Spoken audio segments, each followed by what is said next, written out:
A couple of years ago, I was dating a woman named Lynn.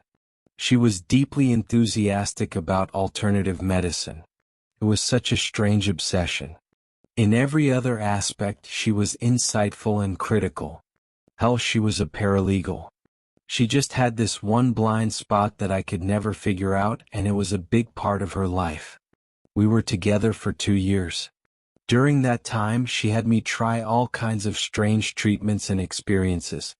Things like acupuncture, spirit healing, crystals, Reiki, Rolfing, and even a seance. I may or may not have been asked to do ayahuasca. I went along with it because I cared deeply for her, but the cracks in our relationship had started to show. Turned out we wouldn't last in the long run. But I don't want to talk about that relationship. I want to talk about this one treatment she took me to, and how it has shaped the life I'm living today. It's a bit complicated. I'm going to talk about step minding. It was an early Minnesota morning, and the last session that Lynn and I would attend as a couple. We pulled into a nondescript parking lot and Lynn led me by the hand. We'd had an insane fight that morning about something I can barely remember. I think it was the order you put in your yogurt when eating muesli. Of course you put the muesli in first, right? It's like cereal. We entered a stale waiting room. The AC must have been off for days. I could taste the air. The only other person there was a short, balding man who spoke to us in a vaguely European accent, barely looking up from his iPad. "Stevenson's?" he asked. "Overexposure is room 4. "No, that's not us," I said. "We're Dash." Right, sorry," he sighed. "Wrong day." He tapped the screen a couple of times and nodded. "Step minding, couples treatment? Still room 4. Thank you." He wandered off, and I noticed he didn't have any shoes on. I pointed it out to Lynn, who elbowed me. She thought I was being judgmental. I just thought it was strange. I didn't want to start anything. She vehemently disagreed with my assessment. As always, we walked up to room 4. The door was already open. It was a plain windowless room with a small coffee table surrounded by 4 basic office chairs. There was a vase with a single blue sunflower. There was a naked light bulb overhead with nothing covering it. The floor was covered in a plain gray carpet. There was a little note on the door that urged us to take off our shoes. Lynn just smiled at me as if this explained everything. I rolled my eyes. We sat down across from one another and waited. It didn't take that long before a woman wandered in. She was in her 40s, wearing a sort of knitted white wool kaftan. She had a combed-back flat Elvira-looking hairdo, and covered herself in rings, chains, and bangles. She shook our hands, smiling widely. "I'm Dr. Bogan," she assured us. "But please call me Jane." I wasn't feeling all too confident about what we were about to do. Jane described the procedure. Step minding was a way to connect to one another in a new way, giving a better understanding of what it's like to walk a mile in their shoes. There were a couple of rules to remember before we started. For example, once the treatment started, we couldn't get up from our chairs. If we did, we'd get horribly nauseous. Also, we had a sort of safety noise. If someone were to snap their fingers 3 times in a sequence, that'd trigger a failsafe that brought us right back. All in all, it seemed odd but not like nefarious. Then we began. Jane rhythmically snapped her fingers, like someone tapping their feet to a slow song.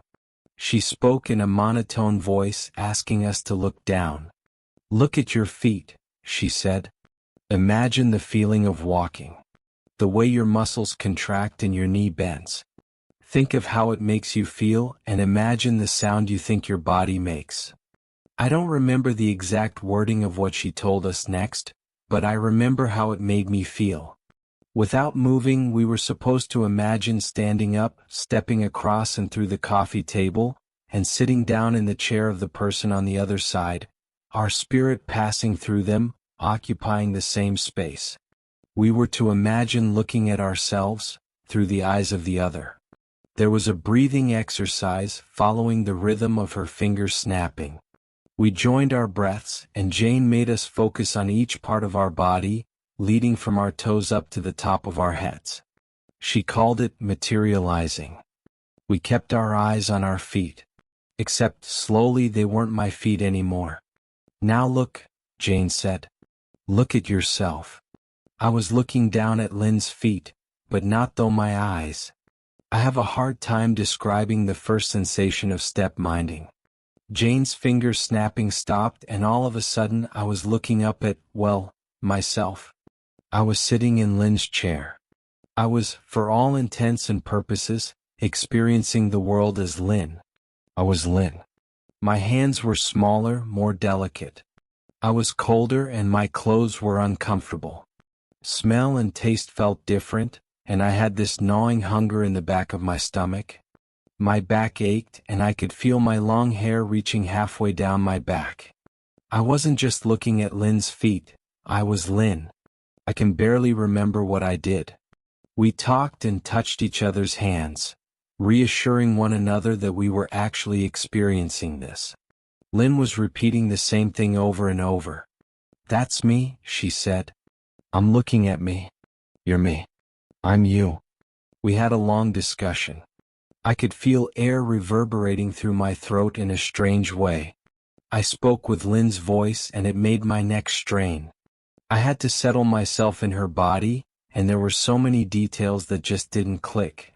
It was so hard to focus on what was being said when all I could think about was the way my earrings swung back and forth when I moved my head.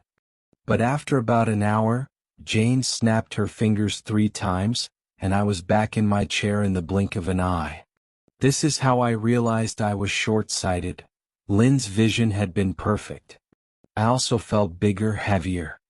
Her world felt so different from mine, and while it didn't explain our disagreements, it gave me some insights into just how different we really were.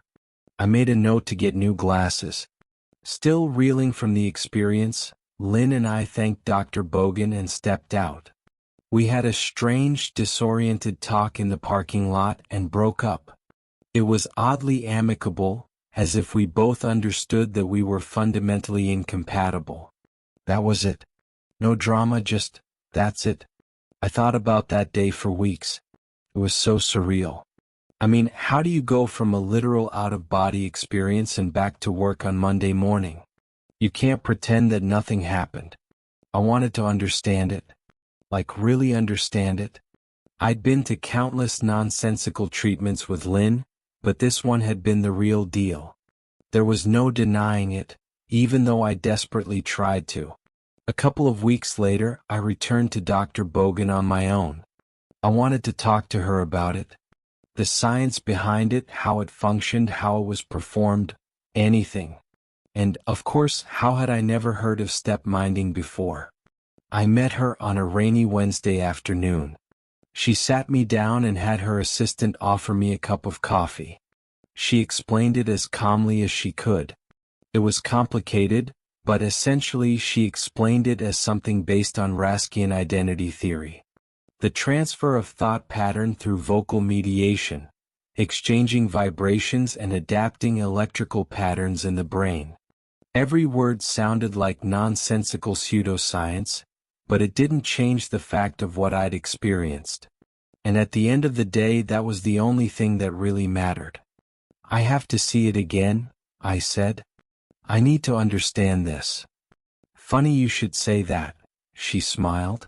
I think we can work something out. Jane offered me a quid pro quo. She had a couple of patients who could benefit from a step-minding session, but she needed a neutral third party to act as the recipient. I seemed to be a good fit. I was skeptical, but she had a little bonus to sweeten the deal. She'd pay me a handsome sum of cash for each session, as a kind of consultation fee. I was a bit hesitant, but I agreed. 1 week later, I sat in on a session with Jane and one of her patients. The patient had a dissociative issue and needed a step-minding session to alleviate a strange obsession she seemed to have with what sounded like a houseplant. I didn't pay too much attention. I was nervous. I couldn't figure out why. Maybe it was the thought that what I'd experienced was real, and how that would force me to change the way I viewed the world. If a thing like step minding exists, who's to say there aren't ghosts or wizards? So I sat down with this stranger, and Jane started snapping her fingers. "Now look," she began. "Look at yourself." Jane used the same words, the same sequence, the same rhythm.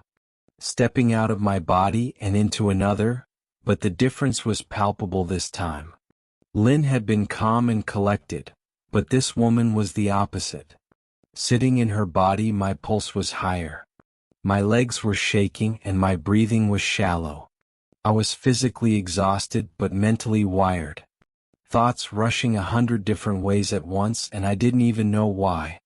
A single second in that body, looking across my table back at myself, and I could tell they were a troubled person. I was to sit there for a while as Jane had a discussion with the other patient. Instinctively I stood up to leave the room to give them privacy, but I had to sit back down. My head started spinning as all these unfamiliar muscles reacted to my input, and I couldn't get very far. Perhaps the sitting down rule was there for a good reason. I sat there trying to calm down while the two of them had a discussion. I was asked to put on headphones for a bit, and I didn't mind. It was hard hearing anything through my pounding pulse anyway. As the session came to an end, Jane snapped her fingers and I was back in my chair. My heart rate was slower. I wasn't shaking. I was nervous, but compared to the other patient, I was an obelisk of relaxation. For a moment, looking across the table, I could see her taking a deep breath. She was still shaking, but not as much as when we started. Perhaps that session gave her a new perspective on things. As the patient left, I got a moment to talk to Jane alone. I explained to her that if we had wheelchairs instead, the other patient could be rolled out during the session. That'd be more effective than using headphones. She really liked that idea and suggested we try it at the next session, which inadvertently answered my next question. There was going to be more sessions. I worked on and off with Dr. Bogan for a couple of months. I usually did about 3 to 5 sessions per month, netting me a bonus income of about $400 per session. Jane ended up getting 2 wheelchairs and having her assistant, Jonathan, wheel me out while she had a conversation with the other patient. I grew accustomed to it and started to enjoy the sensation. It's sort of a pleasant ego death. You feel more connected to the world. It was becoming a steady source of secondary income. Taking an afternoon off work to get paid for something that I ultimately enjoyed? Yeah, not a bad deal. Over the upcoming weeks, I got a couple more opportunities. I joined Jane on a couple of out-of-town sessions, meeting some clients she was following up on. Mostly folks who need privacy for one reason or another. Folks with all kinds of strange afflictions. I could probably write a book about those people alone. Coming back home, Jane contacted me about doing a couple of sessions where she wasn't personally involved.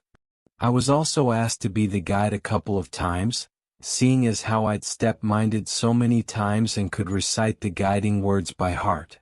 The pay was more than doubled, so I agreed. I had 3 guiding sessions on my own. One with a hippie couple who wanted to experience a sort of intimacy. Let's just leave it at that. Another session with 2 brothers, performing a trust exercise. The third one was a group of college kids who wanted to debunk the whole thing, and they left sort of befuddled. All in all, things were going well.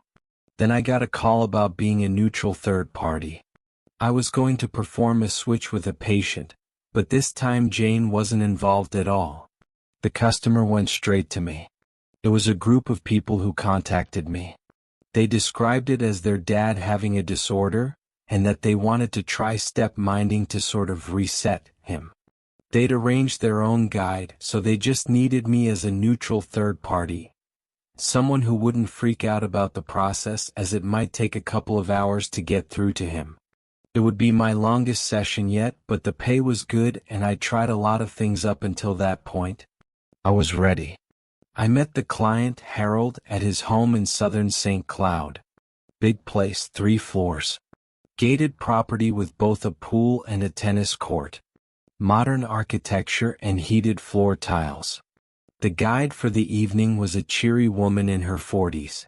She gave off a bit of a college professor kind of vibe. Apart from the client himself, there was a group of 4 other people who seemed to be close relatives. And, of course, there was Harold himself, the man I was supposed to work with. Harold was surprisingly upbeat. I couldn't see anything obviously wrong with him, which surprised me. From what I understood, he was in dire need of this treatment. He was a man in his early 60s but could easily pass for 50. Hell, the man had better teeth than me. I could tell he must have been a salesman at some point. You can tell by the smile. I was introduced to the others, who introduced themselves as friends and family. We hurried into the living room where a space had been prepared. We were all seated as a group. The guide had prepared everything and offered me a reassuring smile.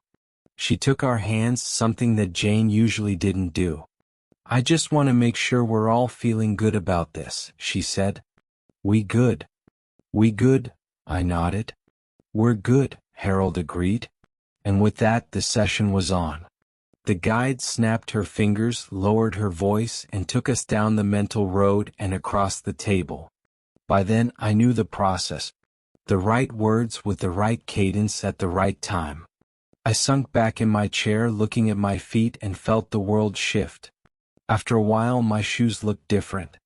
They were nicer and my pants fit me better. Slowly, I started to feel the reality of my borrowed body. The various aches and pains, the thinning hair, the wrinkles on my cheek when I blinked. I'd aged about 30 years in a couple minutes and it would take some time adjusting. Looking up and seeing myself in the opposite chair, I got this anxious sting in my chest. The thought crossed my mind, what if I never returned?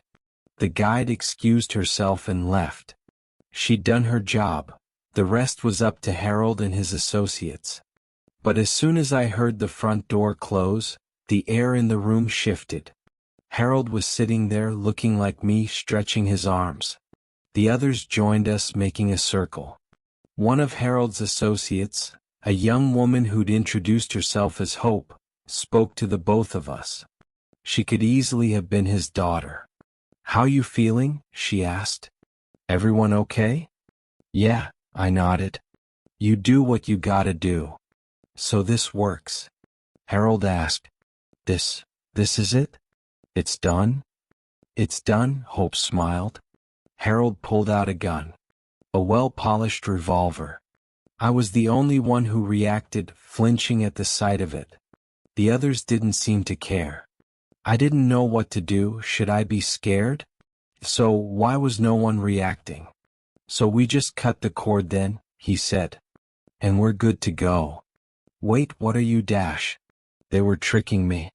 They put me in that old body and had no intention of putting me back. I held up my hand and snapped my finger 2 times, but before the 3rd snap I had a gun pushed against the back of my head. "That won't help," Hope said.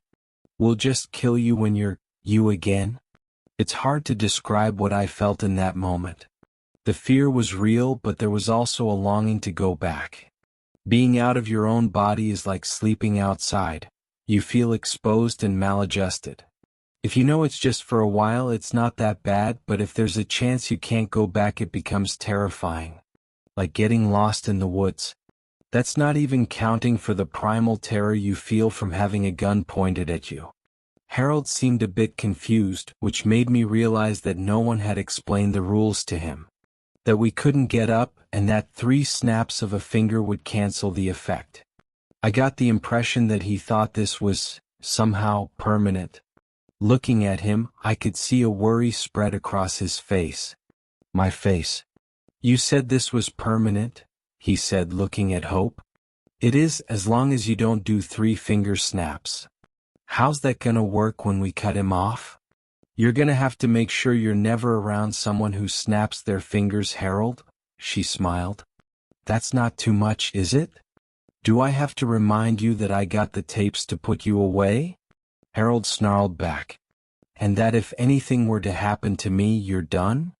"Nothing's gonna happen, Harold," Hope chuckled. Look, you're right there. Safe and sound. She pointed at me. It was as if a light turned on in Harold's eyes. He was being double-crossed just like me. In a desperate moment, he raised his handgun at me. I recoiled so hard that I fell out of my chair, feeling my heart skip a beat. Cold sweat spread across my arms, clinging to the thin inner fabric of Harold's expensive blazer. But there was no gunshot, just a click. His gun was empty. That click was the loudest sound I'd ever heard. I came crumbling down to the floor, feeling the effects of the first rule. Don't get up. I was immediately nauseous. I felt like a bobblehead as my head went one way and my body another. I collapsed in a pile, trying to find the magic number of blinks to make the world stop spinning. You'll never get past the safety checks. Harold screamed. You'll never get the backups. You dash. It's all fingerprinted, Hope sighed. Fingerprinted, biocoded, voice-checked. Sorry. A man raised his arm. There was no second click. Instead there was a bang. I looked up with my ears ringing, watching a reflection of my dead self on the other side of the coffee table. Bullet to the brain. Nothing but blank eyes looking back at me. My face didn't look dead, it just looked sort of tired. Like I was sleepy. I was expecting that face to blink, but that blink never came. Blood pooled at the corner of the mouth, running down from the open wound at the temple. They pulled me up and dragged me over to Harold's workstation. They used my hand to log in. I had to do a voice recognition check as Hope's associates went through 2 laptops and a smartphone. While they did, Hope sat down across from me. My head was still swimming. We're gonna need you, she said. And as long as you play along, you will be fine. But if you fuck with me. She snapped her fingers twice. Ice filled my veins as I gripped my seat. I can't imagine something good would happen if we tried this, she said, lowering her voice. So how about we just really pay attention, She explained it to me. I was done for. Anyone in her crew could snap their fingers 3 times and I'd be done. This also meant I couldn't perform step minding again, as you need a rhythmic finger snapping as part of the process. She explained the plan. They needed Harold alive to slowly transfer his company shares to someone else without it looking all too suspicious. They needed access to his files, both immediate and over a longer time. They explained that they needed me around to make it appear that everything was fine. In return, I'd get to live in this amazing place, with whatever comforts I could ask for the rest of my days. But if I slipped up, snap, snap, snap. Done. Fade to black. It was so surreal watching them wrap up my own body in black plastic. Men in tailored blazers scrubbing the floors and walls with bleach. Hope sitting across from me rubbing her fingers together. Where do you think you'll go? She asked. If I snap my fingers, where do you think you'll go? I don't know, I stuttered. I don't. Maybe you'll be fine, she shrugged. Maybe there's something nice and warm on the other side. Or maybe the snapping doesn't even work anymore. Wanna try? No. No, she smiled. No, you don't. You're smarter than that. And maybe you're not the gambling type. She tapped the barrel of the gun on Harold's mahogany desk. You can have all the parties you want. You got a big bank account, she sighed. But maybe be careful about inviting musical people. Those who stomp their feet or snap their fingers. And that was that. I was left there. I had keys to a place I didn't know. A phone full of numbers I didn't recognize. I just stood there in the chlorine-smelling house of a stranger. I didn't know what to feel. Ever since I first started step minding, I had never considered this. It was unreal. I remember looking down at my own hand, not being sure if I could snap myself out of it. What would happen? Over time, I got used to the nausea. Nowadays it's gone. I can walk around like anyone else, but I have to avoid crowds. I can't risk hearing those 3 snaps. I watch videos with the sound off and subtitles on. I only watch movies after checking the soundtrack, making sure there's no snapping in the songs. Radio is out of the question. You never know where you might hear it. And even if you do, does it work hearing it through a TV or in a song? Would you risk it? I won't. I can't. I don't think I can ever adjust. I've thought about contacting people from my old life, but I wouldn't know where to begin. How do you explain this? I have to be careful not to draw any attention to myself, or Hope and her cronies might return. And if they do, well, I don't know how far I can push my luck. I mean, I'm comfortable. Harold made close to 6 figures a month on passive income. I've learned most things about his life. He never married, he has no children, and most of his contacts are passing acquaintances at best. He was a lonely man, and now that's me. I've changed a couple of names in this story as to not make it too obvious who I am. Then again, even if I said it outright, I can't imagine it would matter. No one's going to believe this. How do you convince someone that you're really someone else? It just sounds schizophrenic. I spend most of my days considering my options. I've thought about destroying my hearing as a safety measure. Yes, going deaf is awful. But you have no idea what it's like living with the thought that a sound that can be done at any time by anyone can kill you. It's exhausting and you end up isolating yourself. So I'm typing this out on a fancy laptop on a mahogany desk. I'm Harold now, screaming into the void that I used to be someone else. I'm sipping on a drink from a glass with my initials on it. And when I go to bed tonight, I will do the same thing I do every night. I will take a long look at myself. I got better vision now. Harold isn't short-sighted. But I can't look at myself. I'm not there anymore. It's just Harold.